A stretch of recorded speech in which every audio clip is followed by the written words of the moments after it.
आम आदमी पार्टी के वरिष्ठ प्रदेश उपाध्यक्ष अनुराग ढांडा बुधवार को चरखी दादरी के गांव कागडोली हट्टी पहुंचे, जहां उन्होंने शहीद कर्ण सिंह के आवास पहुंचकर उन्हें विनम्र श्रद्धांजलि अर्पित कर परिवार को सांत्वना दी।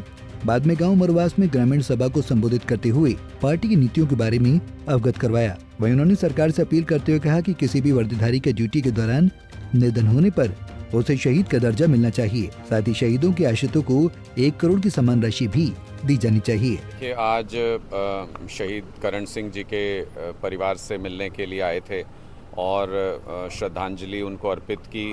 ऑन ड्यूटी उनकी शहादत हुई। तो हमने पहले भी कई बार ये कहा है, सरकार के सामने ये सवाल रखा है कि एक पॉलिसी बननी चाहिए और पूरे देश में ये पॉलिसी एक जैसी होनी चाहिए। कम से कम हरियाणा प्रदेश में, क्योंकि यहाँ से फ़ौज में, यहाँ से जो आर्म्ड फोर्सेस हैं या जो रिज़र्व फोर्सेस हैं उनमें बहुत जवान जाते हैं, तो यहाँ से योगदान बहुत ज़्यादा होता है। इसलिए हरियाणा में तुरंत प्रभाव से ये पॉलिसी लागू होनी चाहिए। किसी भी शहीद के परिवार को 1 करोड़ रुपए की सम्मान राशि मिलनी चाहिए।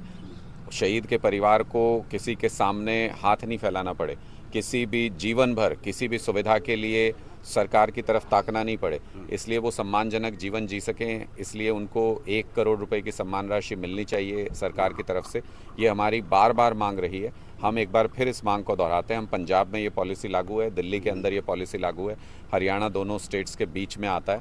इसलिए हरियाणा में भी तुरंत प्रभाव से इस पॉलिसी को लागू करना चाहिए, क्योंकि जो ड्यूटी करते हुए या जो वर्दी में शहीद होते हैं उनके सहारे हमारा देश सुरक्षित है और उनके लिए जितना देश कर सके उतना ही कम है। क्योंकि अग्निवीर और पहला मिलिट्री को शहीद का दर्जा नहीं मिला है, तो कहीं न कहीं सरकार ये क्यों नहीं कर रही? देखिए, हमने तो दिल्ली के अंदर और पंजाब के अंदर तो बहुत स्पष्ट रूप से ऐसा किया। दिल्ली में अगर पुलिस का कोई जवान भी या पुलिस कोई बाहर रक्षा कर रहा है, कम से कम देश इतना तो कर ही सकता है। चैन की नींद हम उन्हीं के सहारे सोते हैं। तो अगर कोई वर्दी में शहीद होता है तो वो चाहे किसी भी वर्दी में क्यों ना हो, उसको सरकार की तरफ से उसके परिवार को कम से कम इतनी सुविधाएं या 1 करोड़ रुपए की सम्मान राशि की जो नीति बनाने की हम बात कर रहे हैं, वो इसलिए होनी चाहिए कि उसके परिवार को फिर भटकना नहीं पड़े कहीं पे, उसके बच्चों को अच्छी शिक्षा के लिए ताकना नहीं पड़े किसी की तरफ। इसलिए ये मूलभूत सुविधाएं उनको जीवन भर मिल सकें, इसलिए बहुत ज़रूरी है सम्मान के साथ उनका जीवन व्यतीत हो सके।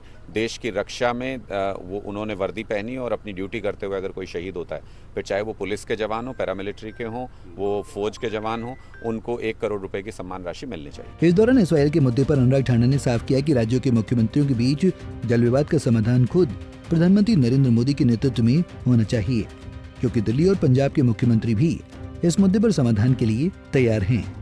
देखिए, मुझे तो समझ में नहीं आ रहा कि ये बीजेपी वाले किस मुंह से ये सब बातें करते हैं। 2016 में हरियाणा के अंदर बीजेपी की सरकार थी, केंद्र में भी बीजेपी की सरकार थी और पंजाब के अंदर इन अकाली दल के साथ बीजेपी की सरकार थी। क्यों नहीं लाए? क्या दिक्कत आ रही थी? किसने रोका था? अनुराग ढांडा तो नहीं गया था रोकने के लिए। अनुराग ढांडा ने तो हाथ नहीं पकड़ा था जेपी दलाल जी का। ले आते, जब इनके पास समय था, तीनों जगह इनकी सरकार थी, तब नहीं किया। और कई बार ऐसे मौके आए जब तीनों जगह कांग्रेस की भी सरकार रही, तब नहीं किया। इनको बस इस राजनीतिक मुद्दे को बना के रखना है, इसका कभी समाधान नहीं निकालना। 56 साल तो हो गए हमको इंतजार करते हुए, कब आखिर समाधान निकालेंगे?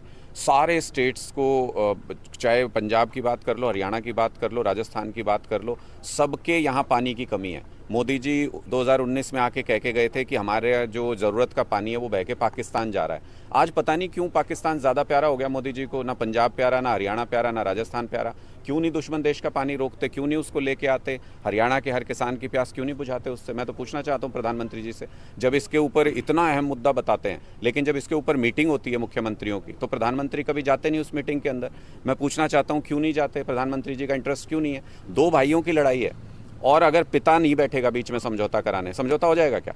वहीं अनुराग ढांडा ने गठबंधन सरकार पर आरोप लगाया और कहा कि सरकार ने अपने 9 साल के कार्यकाल में कभी जनहित में काम नहीं किया और अब चुनाव के समय लगातार जनता को बरगलाने का प्रयास कर रही है। मैं तो बार बार कहता हूँ, ये आजकल मुख्यमंत्री जी वो जन संवाद कार्यक्रम करते हैं, जन स्वाद लेते हैं। वैसे तो वहाँ पे जनता के स्वाद लेते हैं, लेकिन जन संवाद कार्यक्रम जो मुख्यमंत्री कहते हैं, मैं बार बार कहता हूँ कि और ज़्यादा करें और अपने नेताओं को, अमित शाह जी को बुलाएं, मोदी जी को बुलाएं, ज़्यादा से ज़्यादा सभाएं करें।